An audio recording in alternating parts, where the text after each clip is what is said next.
Hello student, मैं हूँ रीना। आप देख रहे हो रीना एकेडमी चैनल। आप सभी का मेरे चैनल पर स्वागत है। मैं अपने आज के इस वीडियो में आपके लिए लाई हूँ एनसीईआरटी क्लास 5 हिंदी पाठ्य पुस्तक रिमझिम का लेसन नंबर 17 यानी पार्ट 17, जिसका शीर्षक है छोटी सी हमारी नदी। स्टूडेंट, ये एक कविता है और इस कविता को लिखा है श्री रविंद्रनाथ ठाकुर जी ने। तो आप सभी अंत तक बने रहिए हमारे साथ इस वीडियो में। इस वीडियो के अंत तक आपको इस कविता की संपूर्ण व्याख्या और इसके कुछ कठिन शब्दों के अर्थ देखने को मिलेंगे।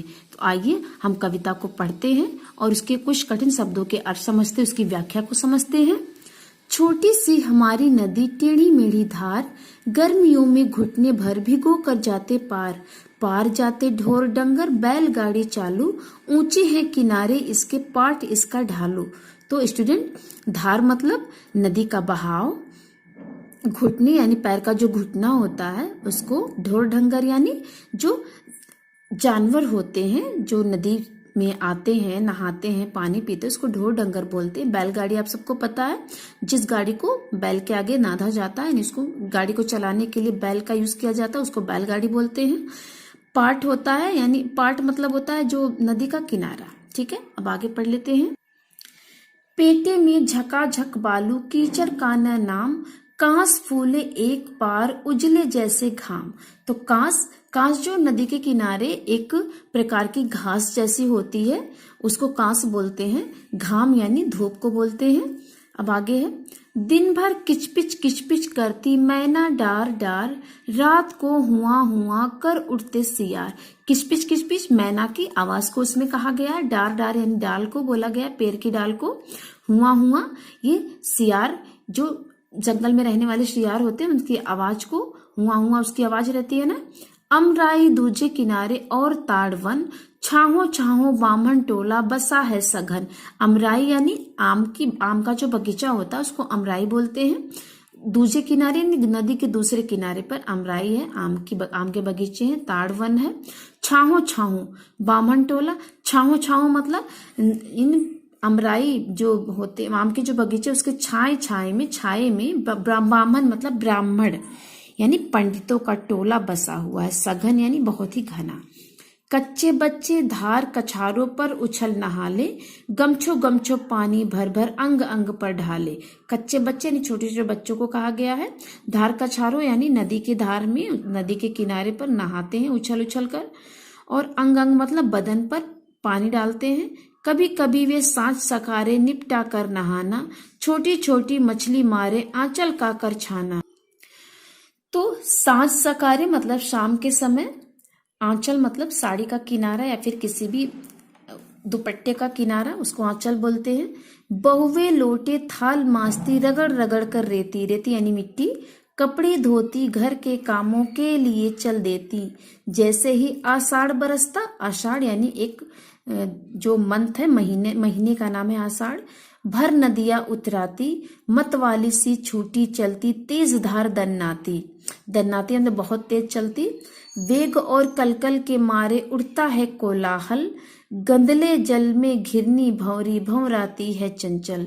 दोनों पारों के वन में मच जाता है रोला, वर्षा के उत्सव में सारा जग उठता है टोला। तो स्टूडेंट, ये था इस कविता की पूरी रीडिंग, यानी हमने कविता पढ़ ली। अब इसकी व्याख्या के बारे में हम जानेंगे। छोटी सी हमारी नदी टेढ़ी मेढ़ी धार, गर्मियों में घुटने भर भिगो कर जाते पार। अर्थात इसमें जो कवि है श्री रविंद्रनाथ ठाकुर जी, वो कहते हैं हमारे गांव की जो छोटी सी नदी है उसकी टेढ़ी मेढ़ी धार है और गर्मी के मौसम में उसमें पानी जो है बहुत कम हो जाता है, जिससे हम उसमें पानी के अंदर, नदी के अंदर प्रवेश करके, उसमें घुस करके नदी को पार करते हैं। तो उसमें हमारे घुटने भर पानी रहता है, यानी पैर के घुटने भर पानी रहता है। पार जाते ढोर ढंगर बैलगाड़ी चालू, ऊंचे हैं किनारे इसके पाट इसका ढालू। और जो गर्मी के मौसम में जितने भी जानवर होते हैं जो चरने के लिए निकलते हैं गांवों से, वे सब भी नदी के पानी से पार हो जाते हैं। बैलगाड़ी भी पार हो जाती है और नदी का जो किनारा है वो ऊंचे है और इसका जो पाट है वो ढालू है। पेटे में झकाझक बालू, कीचड़ का न नाम, कांस फूले एक पार, उजले जैसे घाम। और नदी का जो पेट है उसमें बिल्कुल झकाझक यानी बहुत ज्यादा सा बालू भरा हुआ है। नदी के तल में बहुत ज्यादा बालू है, इसमें कीचड़ का नाम नहीं यानी इसमें कीचड़ नहीं है। और नदी के एक किनारे पर कांस के फूल फूले हुए हैं और जब उस पर धूप की छाया पड़ती है तो ऐसा लगता है कि बिल्कुल ही मतलब उजले जैसे घाम हो गए। मतलब जो धूप है वो उजली उजली यानी सफेद सफेद सी हो गई है। दिन भर किचपिच करती मैना डार डार, रात को हुआ हुआ कर उड़ते सियार।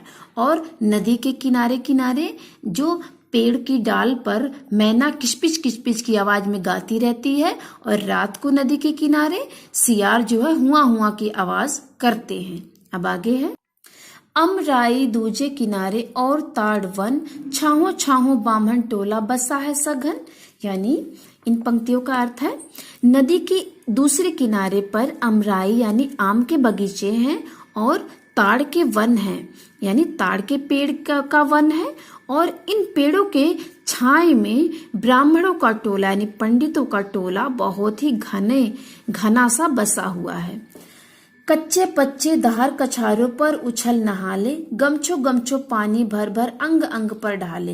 यानी जो छोटे छोटे बच्चे हैं वे शाम के समय नहाना धोना अपना निपटा करके और छोटी छोटी मछलियों को अपने आंचल में मतलब उसमें पानी में आंचल को डालते हैं तो उसमें छोटे छोटे मछलियों को पानी छान करके निकालते हैं अपने आंचल से।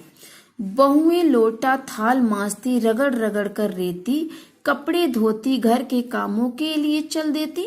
और जो भी बहुएं हैं वे सभी अपने लोटे थाल को यानी बर्तन को रगड़ रगड़ कर रेत से यानी मिट्टी से मांजती हैं, कपड़े धोती हैं और अपने घर के कामों को करने के लिए फिर वापस चली जाती हैं।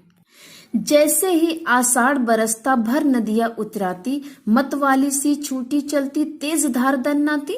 यानी अभी ऊपर जितना भी हम लोगों ने पढ़ा ये सभी जो है गर्मी के मौसम के बारे में कवि ने इसमें बताया है। और लेकिन जैसे ही आषाढ़ बरसता है, आषाढ़ के मौसम में आषाढ़ के महीने में बारिश होती है तो नदियां पूरी भर जाती है यानी नदी जो है पूरी भर के उतरा जाती है यानी पूरी भर के एकदम पूरी भर जाती है और बिल्कुल मतवाली सी हो जाती है। और जैसे ही उसका पानी ऐसा लगता है कि बहुत ही तेज धार में बहता हुआ दन्नाता हुआ चल रहा है। वेग और कलकल के मारे उड़ता है कोलाहल, गंधले जल में घिरनी भंवरी भंवराती है चंचल। और बहुत ही वेग मतलब नदी का वेग इतना तीव्र होता है, इतना तेज हो जाता है कि कलकल की आवाज उठती है और उससे कोलाहल यानी शोर होता है। ऐसा लगता है कि शोर हो रहा है। और नदी का पानी गंदा हो जाता है तो उसके गंदे पानी में घिरनी और भंवरी चंचलता के साथ मंडराती है, उसमें घूमती रहती है। दोनों पारों के वन वन में मच जाता है रोला, वर्षा के उत्सव में सारा जग उठता है टोला। और नदी का जो दोनों पारा है, दोनों जो किनारा है, दोनों वनों में रोला मच जाता है। मतलब सभी बहुत ही खुश हो जाते हैं और वर्षा का जो उत्सव है उसको मनाने के लिए पूरा टोला जग जाता है और खुश होता है और वर्षा के उत्सव को एक साथ मिलकर के मनाता है। तो स्टूडेंट ये हमारी पूरी हो गई संपूर्ण व्याख्या और कुछ कठिन शब्दों के अर्थ। तो अब इसके दूसरे पार्ट में हम इसके प्रश्नाभ्यास को लेकर आएंगे। तो अगर आपको हमारी वीडियो पसंद आए तो हमारे चैनल को सब्सक्राइब और वीडियो को लाइक करना ना भूलें। मिलते हैं हम आपसे अपने अगले वीडियो में, तब तक के लिए धन्यवाद।